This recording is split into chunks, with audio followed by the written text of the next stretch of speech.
খুব তাড়াতাড়ি মাধ্যমিকের প্রিপারেশান তো নিয়ে পড়তে হয়, সেজন্য আমাদের মাথায় সব সময় থেকে থাকে যে অল্প সময়ের মধ্যে কিছু জিনিস আমরা জেনে রাখব। মাধ্যমিক ক্যান্ডিডেটদের জন্য জিওগ্রাফিতে আমি আলোচনা করে রাখছি, যেটা অনেক সময়তে ইম্পর্টেন্ট হিসাবে পরিচিত থাকে। অধ্যায় 5 ভারত ইন্ডিয়া চ্যাপ্টার থেকে একটা পার্ট আলোচনা করা যেতে পারে, যে বহুমুখী নদী পরিকল্পনা।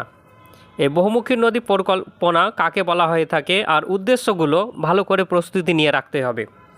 যে বহুমুখী নদী পরিকল্পনা সংজ্ঞাটাকে পড়ে রাখতে হবে, আর উদ্দেশ্য অনেকগুলো আলোচনা করা থাকে নিজেদের টেক্সট বুকে। সেখান থেকে আমরা যদি পড়ে রাখি, বন্যা নিয়ন্ত্রণ, ভূমিক্ষয় রোধ, বিদ্যুৎ উৎপাদন, জলপথে পরিবহন, জলসেচ ব্যবস্থার উন্নতি, মাছ চাষ, পর্যটন কেন্দ্র স্থাপন, এগুলো হচ্ছে এর উদ্দেশ্য।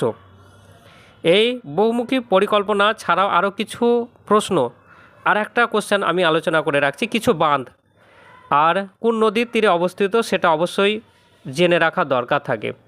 যেমন কয়েকটা বাঁধ আছে, মাইথন বাঁধ। এই জলাধারটা বা বাঁধটা কোন নদীর তীরে অবস্থিত বা কোন নদীকে কেন্দ্র করে গঠিত হয়েছে বা তৈরি হয়েছে, মাইথন বরাকর। তেমন আরও আছে কিছু জলাশয় বা বাঁধ, যেমন তিলাইয়া বরাকর নদীতে, মাইথন বরাকর নদীতে। এটা ছাড়াও আছে কোনার নদীতে। পাঞ্চেতটা হচ্ছে দামোদর নদীতে, আর দুর্গাপুর ব্যারেজ সেটা হচ্ছে দামোদর নদীতে অবস্থিত আছে। এগুলো কয়েকটা বাঁধের কথা আলোচনা করা হলো। তাহলে আজকের ভিডিওতে আমি জানিয়ে রাখলাম যে ভূগোলের ইম্পর্টেন্ট কিছু প্রশ্ন উত্তর সেখান থেকে তৈরি হয়ে রাখতে হবে। বহুমুখী নদী পরিকল্পনা কাকে বলা হয়ে থাকে, এটার উত্তর হিসাবে আমি বলেও দিচ্ছি, যখন অসংখ্য উদ্দেশ্য সাধনের জন্য নদীকে পরিকল্পনার আওতায় আনা হয় বা নদীর জলকে কাজে লাগানো হয়ে থাকে বিভিন্ন রকম কাজের সুবিধার জন্য, তখন তাকে বহুমুখী নদী পরিকল্পনা বলা হয়ে থাকে। আর এটার সঙ্গে কিছু বাঁধ এবং নদীর কথা আলোচনা হলো।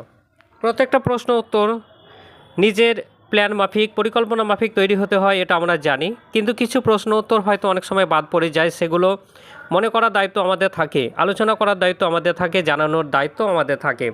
তোমরা প্রিপারেশান নিয়ে রাখো বহুমুখী নদী পরিকল্পনা আর তার উদ্দেশ্য, আর কিছু বাঁধ কোন নদীর ওপর গঠিত হয়ে আছে, এগুলো অনেক সময়তে পরীক্ষার সময় দিয়ে রাখে, জেনে রাখাটা অবশ্যই দরকার থাকে। পরবর্তী ভিডিওতে আরও জিওগ্রাফি অন্যান্য ইনফরমেশান আমি জানিয়ে রাখবো।